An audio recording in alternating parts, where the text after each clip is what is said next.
Without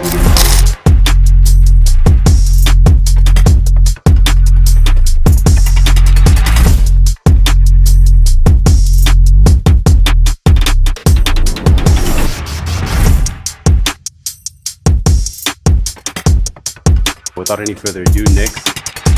Kaku. Good to have you, man. Great to be here, bro. Thank you for doing this. Yes, sir. I'm excited for today. We got my man, Nick Scrym. So Nick is actually on the forefront of what's going on in AI. I spend a lot of time investing in this space, but Nick gets to see it real time. Impact on his business and the impact in the world, in the economy. What are the hiring trends? What are founders and executives looking for when they're looking to build out their team? So super excited for this. Stay tuned, stay logged. We're gonna get our workout in and then we'll do the interview. So for everyone at home, super quick workout. We're gonna do some goblet squats. And deadlifts, Romanian deadlifts.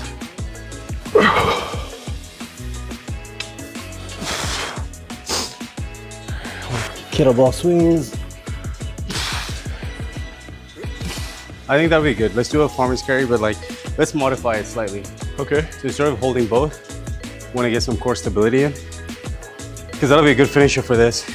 Just the one? Yeah, really what you're trying to do is keep the oblique tight?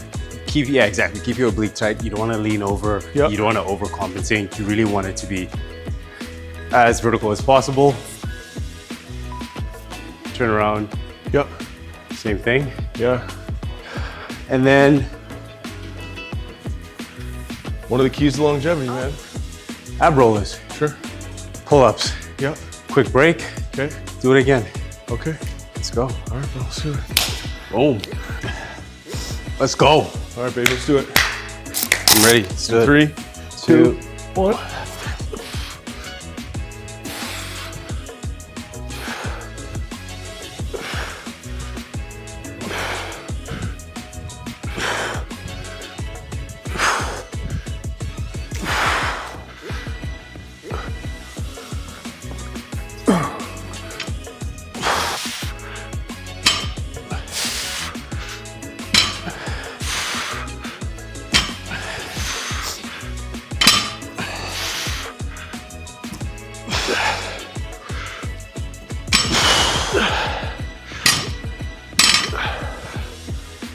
Kettlebell swings, sir.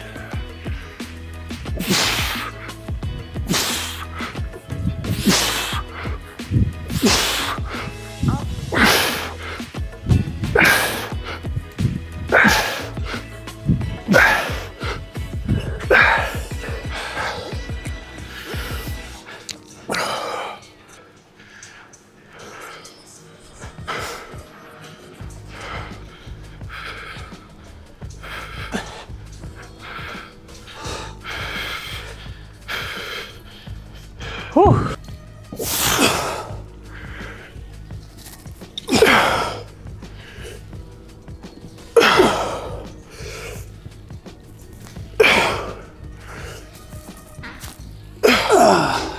After pull-ups, that's the first round one. We're going to 2. We could do 3. We can. For the people at home, we'll do 3-ish. I gotta jump. Yeah.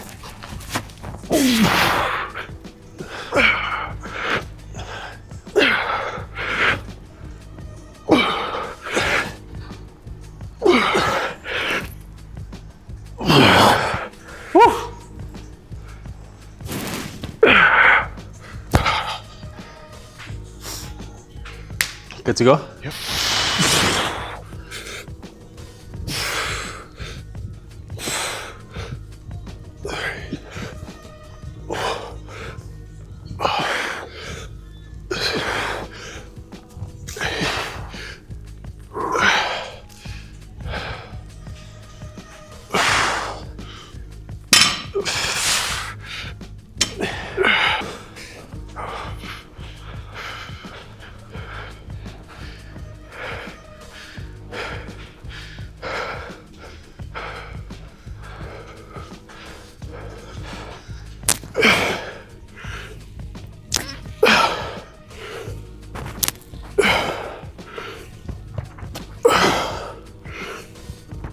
Do We have one more, is that it? Yeah, one more.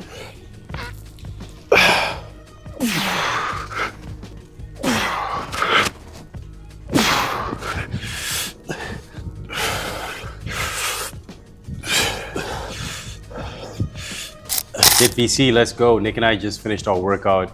We won. The workout lost. We finished gym at this point. We finished working out. We finished the whole thing. We're done.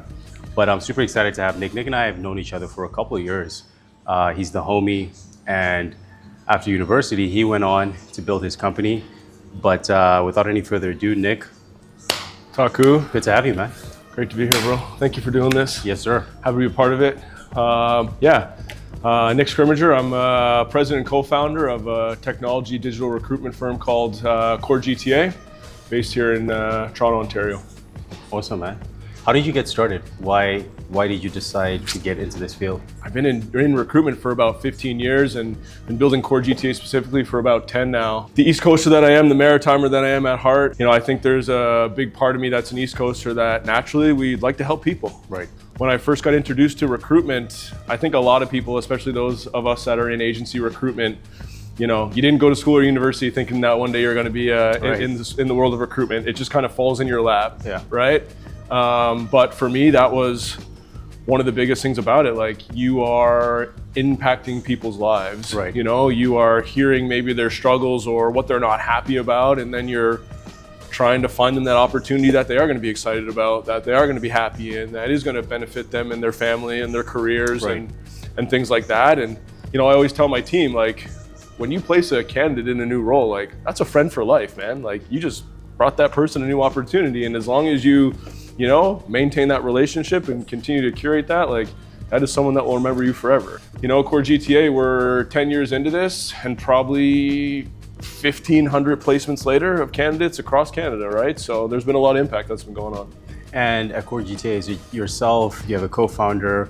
What is that dynamic like? How did you guys meet? So it's myself and four other partners. One of my partners is our CEO, another one's a CFO, and then there's two others that work in the business with me directly day to day. Me and Ian, we just kind of had a different spin on more, I guess, organic approach to recruitment, how it can be done, a more people relationship driven mentality versus one that is just transactional in nature, right? And I was in Calgary working for Randstad, and oil just, unfortunately went off the face of the earth and had a big downturn, and the market in Calgary was pretty bleak. So I got an opportunity to come back to Toronto, and I said, Ian, let's get out to Toronto and kick this thing off. We had a lot of people and clients we were working with in Calgary at the time saying, when are you guys going to start your own thing? You guys are not the typical recruiters that I deal with. We just had different ways of wanting to bring opportunities together, maybe that were outside of the norm of how recruitment was traditionally done in terms of just a transactional placement, right? So,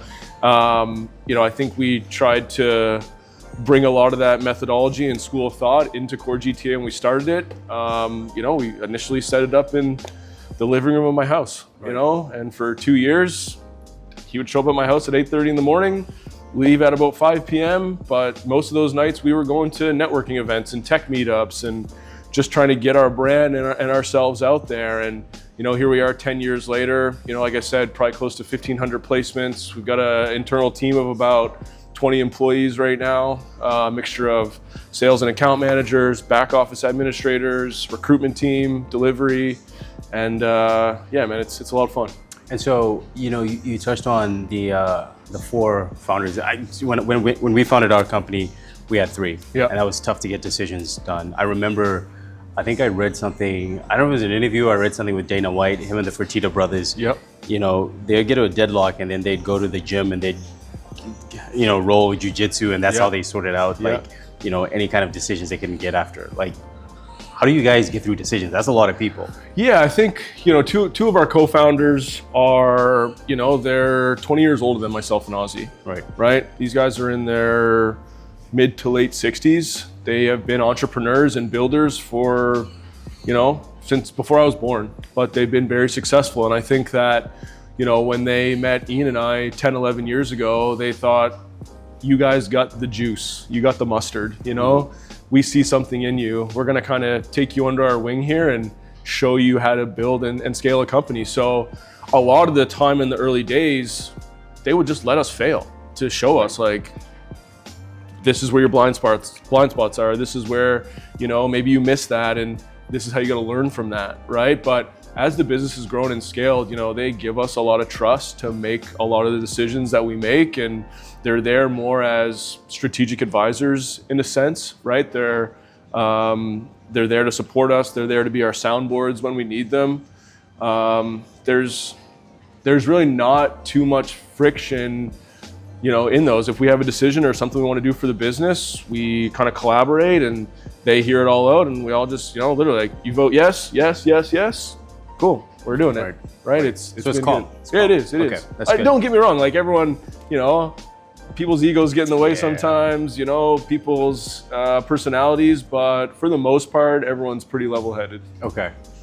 Switching back to the business, what would you say is the biggest misconception about staffing and recruitment? I don't know. I think sometimes recruitment agencies have a jaded or tainted association to them because there has been, bad actors in recruitment agency world that, have not done things in the spirit of good partnership. They've done them more, with the lens of what's in it for me, right? And for us at CorGTA, it's always about the spirit of good partnership. It is a two-way street. It is not a one-sided street, and a lot of the customers and clients that we work with, it's not transactionally based, like we've got clients that have been working with us for 7, 8, 9, 10 years in some capacities, right? And we've had leaders that have been directors or VPs maybe leave that business and go to another business and say, hey guys, I'm over here now. I'd love to continue the relationship. You did a great job helping me build my team here.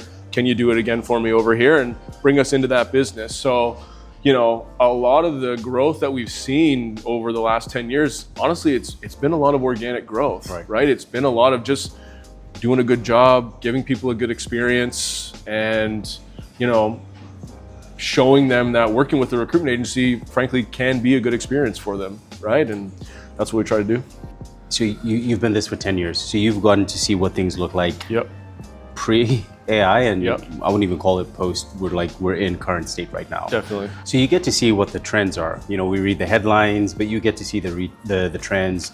You get to see the impact or not the impact on your business. You get to see what people are more interested in terms of skills. But maybe taking it back, the first question is, how would you, founders are listening, how would you think about your first 10 hires today versus 10 years ago? 10 years ago, you were looking at people's skill sets across the board in terms of a functionality or a capability of their skill to help build your product, scale, grow, whatever. Now with AI in the mix, it's about leverage, right? How can you leverage an AI tool and maybe have a person manage that tool with the leverage and the output that the AI is capable of, right? So, maybe you were thinking, I need 10 people right now. Maybe you really only need 3 or 4. And those 3 or 4 need to really be AI enablers to drive the leverage that the AI's output can produce for whatever the company may be, right? So I think founders need to start thinking more about output leverage of AI tools and capabilities when they're making those hires versus, I need a developer, I need a tester, I need an architect, you probably just need one person that is a good tester, has some good coding and development skills, understands the system design, and then can work with the AI to do the output of some of those functionalities. Gotcha.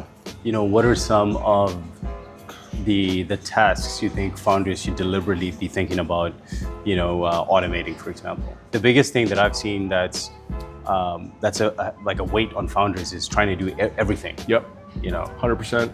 I think, tasks that can be automated are actual things maybe in your workflow. In my world, as an example, you maybe wanted to use to create a job description based on a conversation that you had with a client. Well, now you're on a meeting with a client and the AI is taking the notes, and then you can then, based on this conversation, create the job description. Well, AI will create the job description based on the conversation that you had, right? And it does it in minutes, seconds, whatever it may be, right? So just the responsibility to the tasks that may have taken you, an hour to complete, leverage those types of things that you can in your workflow with AI. I think anything that is humanistic, judgment, relationship driven, founder, owner, person still needs to manage that. Right.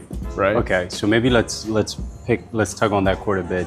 What are still some of the human-centric skills that you feel will be like irreplaceable? Human-centric, I think anything that has to do around people and judgments, maybe around people's performance or contributions in some sense, right? Like, I can see what Taku's value is to the business and to the company, and how he interacts with our team, and how he interacts with our customers and our clients, and how they value that, right? Like, that is something that a founder needs to look at in terms of the employees and the people that work in their business. You're not going to let AI decide what somebody means to your company, right? You know what the person means to your company, right? So I think like there's going to be this middle layer where AI is managing workflows and automations and certain outputs, but humans still need to manage decisions, judgments on financials,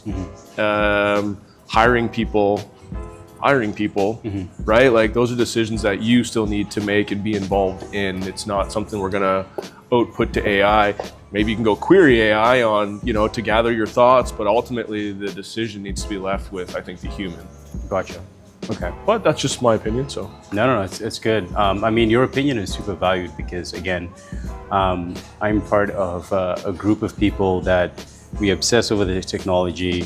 We're really obsessed over the benchmarks, the new capabilities of the models, and we're almost living in this world that's not in existence at the moment. So it's good to get real-time perspective on like what's actually happening in the market. Man, I think it's you've got startups, you've got scale-ups, you've got enterprise, right? And I think the startup and scale-up founders are all in on AI, and they are trying to build teams of, like I said, AI enablers that, these people know how to work with AI tools. They know how to use, Claude for coding or testing software, things of that nature. Whereas I think sometimes in the big enterprise still, the big banks, big insurance companies, big retailers of the world, while yes, they're trying to roll out AI, some of their infrastructure still isn't just there yet, right? Like some of these companies are still trying to figure out their cloud adoption, right? Some companies, some of the big banks, as an example, like they have mainframes that they're got COBOL developers, and like COBOL developers are older than our parents. You can't even find those people in recruitment anymore. Like you got to pull those guys out of recruitment to do it. So, I think that we're in a unique position in what we do because, like I said, like I've got startups right now where we're hiring full stack software engineers, and, part of the submission process is like there are specific AI questions to the candidates on like, how do you see AI changing your role? How do you currently use and prompt AI? Because the CTOs or the VPs of engineering, they want to see these guys' mindset before they even meet with them, right? Are they on the right talk track for what we're currently doing in our environment today? Whereas I think like, again, in the enterprise, they're not so focused on, AI enablement just yet. They're definitely trying to get there, but they're just still focused on, can this person be a good developer in our team? Right? Or even if they're a 7 out of 10 developer versus a 10 out of 10 developer, right? And the other thing too is that like the war on talent is a real thing. The enterprises, like they want the candidates from Float Financial, Wealthsimple, Shopify, etc. But it's really hard to attract those guys to go to large enterprises because the technology is different, the way they operate is different. The banks aren't giving you equity packages that startups and those guys are giving you. So, that's also that I think the struggle that the enterprise sees trying to compete for talent in some of these startups. So what are some of the major trends that you're seeing? Like where, and these trends could be, people should be getting in, semiconductor space, like For sure. I think there's a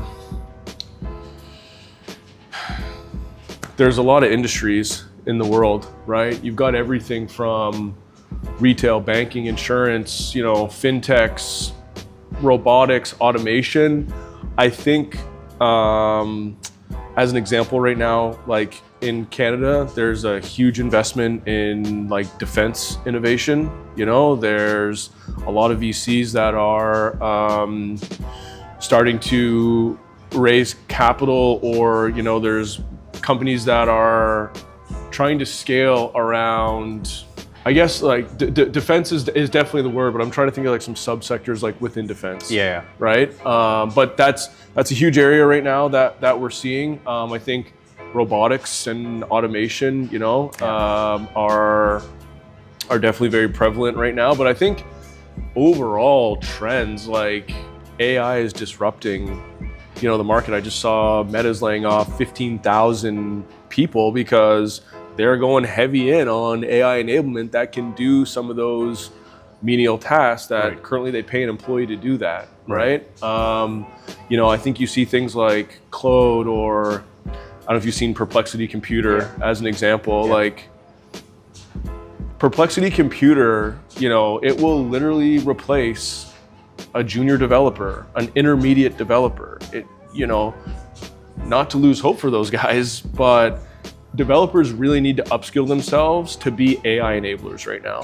Right? You need to know how to work with AI. You need to know how to leverage AI. You need to know how to prompt AI, speak to it, work with it. Because if you don't, and there's other developers that are very good at that, they're going to surpass you in the market. And it's not all doom and doom. I mean, like, no, it's not. It's not. We were all talking earlier on about like some of the productivity gains that we've all seen in our respective job functions. So, yeah. I think we were talking about this earlier. Like even for our team at CorGTA, like we are starting to leverage different AI recruitment tools just to better our productivity and workflows. Like there are AI tools right now that will vet your database, pull the best candidates for the job, present you a short list, call those candidates as AI, screen them, and then bring them back to the recruiter and say, these are the 5 people that I screened out of the 15 here. Now you as the recruiter need to go manage that relationship, call that person, follow up on the call that the AI made, and it just condensed the productivity of that recruiter into maybe, instead of the recruiter managing 10 steps, now they're managing 2. But those 2 are the most important ones, right? Those are the ones that are really gonna set apart for your customer, like, this is why you wanna hire this person, right? And just on that too, like, I think companies need to focus a little bit more on, resumes are great. They show you, people have a certain tech stack experience, but it's really about what has somebody done, right? If someone has done something very similar to what you're trying to build, but maybe they're, not a cloud engineer. Like the thing about full stack developers as example, they want them to be great on the back end, great in the front end, understand the middle layer, understand, the cloud platform, how everything integrates, build CI/CD pipelines. But some of those jobs are like, that's what a cloud engineer does. Well, that's what a full stack developer does, right? I think people need to focus on what is it that you're trying to accomplish in the next 90 days, as an example, as a business, and who can help me do that? And then screen and vet and interview candidates based off of their experience doing that and how it aligns with what you're trying to do, and then match the 2 together, and then give the person an opportunity to come and help you. Right? No, totally agree. Going back to the promise of AI, you can do more with less. The benefit is we all get so much time back. Sure. Now, when you were building your company, like you were grinding. So still am. Still are. How do you manage to look after your body? Like you've got a family. How do you look after yourself, make time for your family, and still run the business? And stay on top of everything that's going on, because it directly impacts your business. For sure. I think, as I've grown myself in my own personal life, but also like as an entrepreneur, and, and business owner, I think a couple of things. You know, you got to surround yourself with like-minded people. You know, what do they say? Your vibe is your tribe, or you know, like that is true, man. Surround yourself with good people, and good things will happen. But I think, like, you know, for me, you know, you need an outlet, and that outlet has to be one that is positive in nature. So for me, it's working out. It's lifting weights. Like if I don't go to the gym for a few days, and I've had a tough few days mentally, maybe in the business, I feel way worse versus, you know, if I have a tough day, or, you know, I've got a lot on my plate and I carve out an hour to go push myself, sweat, sit in a sauna, do a cold plunge, exponentially better after whatever that session may be, right? So I think it's about having the right type of outlet gasket to open that, burn all that bad energy out, recalibrate, reset, and go back into it, right? Do you use any wearables to track sleep or track your diet or I don't track actually your workouts or anything? I don't. No, I don't wear a lot of wearables. I'm not against them in any capacity. Or use any apps or anything? Not really. Count my steps. Yeah. Some days, you know. You get to the gym, you get your workouts, and you do. Yeah. Exactly. Yeah. Right. Like I don't, you know, when I get in the gym, I'm not like sitting there. You see people, you know, texting on a machine. Like my phone is away and my head is down, and I'm going to work. Right. You know, and I'm sweating and I'm trying to keep my heart rate up, and you're trying to keep in that zone too. Like I want to feel like after I worked out, like I'm exhausted a little bit, you know, like I put some effort in. I want to finish my workout and still kind of be sucking for air, right, as you know, trying to cool down and go get changed at my locker or whatever, you know. Like guys tell me in the gym, I'll come down to my locker and, you know, they're like, "You okay?" I'm like, "Yeah, man, I'm just pushing myself. That's all right." But you know, I've had a couple of my buddies like come work out with me, and they're like, "Scrim, like you go pretty hard." Like, yeah, but I don't need to be in the gym for an hour. Right. You know, I need like 30, 40 minutes down to brass tacks, push myself, move on to the next thing. Gotcha. Okay, so we're gonna get into a couple of rapid fire questions. Okay. You know what? I might switch it up. Like, I want to hear the why. So we'll start off with solo workouts or group workouts, and why? I'm open to both. I think they both have their time. I'm probably a bigger fan of solo workouts, just because I can dial in and kind of go at my pace that I want to go at, and again, just like get in and get out and you know, push myself. But at the same time, I've done, you know, the Fit Factories, the Berries, and those are great for like, you know, the raw, really push yourself. You know, you're doing it with a group, you're yelling, everyone's hyped up. Like, I also love that energy too, Gotcha. right? I'm a people person at heart, man. So like, I love to motivate people. I love to push people. I love to see people pushing themselves. I love to push myself, you know? So I think there's a balance for both. I don't necessarily have I definitely work out more as an individual, but I do see the value in doing some of the group workouts too. What about cardio or weights? Why? Not a long distance runner anymore, Kaku. You know, I played soccer at university for a couple of years, and I did a lot of running in that time. So, you know, I try to do, I'm much more like, I'd rather, you know, run 5 sets of sprints for 30 seconds than run for 20 minutes straight on a treadmill, right? So definitely weights over cardio. But at the same time, like, weights is cardio. Kind of. Depends on how you do them. Yeah. Yeah. I think if you, like, again, if you get the heart rate up, you keep in that kind of zone too, Right. the sweat's still coming, you're getting what you want out of it. I feel like I know what you're gonna say for this next one. Sauna or cold plunge? Why? Oh man. Two of my most favorite things in life. You gotta pick though. We can't do both this time. You gotta pick one. Sauna. Yeah, sauna? Sauna. Okay. Sauna. Gotta detox. Less man. painful? You gotta, yeah, I think, you know, the sauna, like, you just gotta detox. You gotta get it out. Right. Right? And, you know, when I sit in a sauna for 15, 20 minutes, like, and you reach that point of like, oh, this is really hot, like I should probably get out of here. Right. And then you kind of come back to, once you're out of there, like, you just feel amazing. Gotcha. right? Yeah. Okay, last one. But pull punches are legit. If you could take one supplement the rest of your life, what would that be? I mean, there's a lot of hype around creatine. Yeah, that's my guy. There's a lot of hype 100% around, hit rate. Everyone, yes. There's yes, a lot of go ahead. hype around creatine and what it is, but omegas, fish oils. What is this guy doing? That's not bad. That's not bad. Okay. Yeah. Okay. You Awesome. got to Scrim, this was fantastic, man. It was great having you on. How can people reach out to you? Where can people learn more? Yeah, I mean, you can follow us on LinkedIn, CorGTA, our website, CorGTA.com. You can drop me an email if you want. Do I want to share my email? I don't know if you want to share your email. they can find you on LinkedIn though. They can find me on LinkedIn. Nick Scrymgeour, LinkedIn, co-founder, president, and avid sports fan. And you started to put out content. Where can they see some of your content? They're gonna find that on LinkedIn, but I'm trying to get my content game up a little bit. You know, Yeah, let's get his YouTube game up. Trying to learn from the best. So no, this is a lot of fun, man. I appreciate it. Awesome, man. It was great having you, bro. Thank you, bro. Another episode, Hit BC. We did the workout. We did the damn interview. Let's go. Like, share, subscribe. Boom.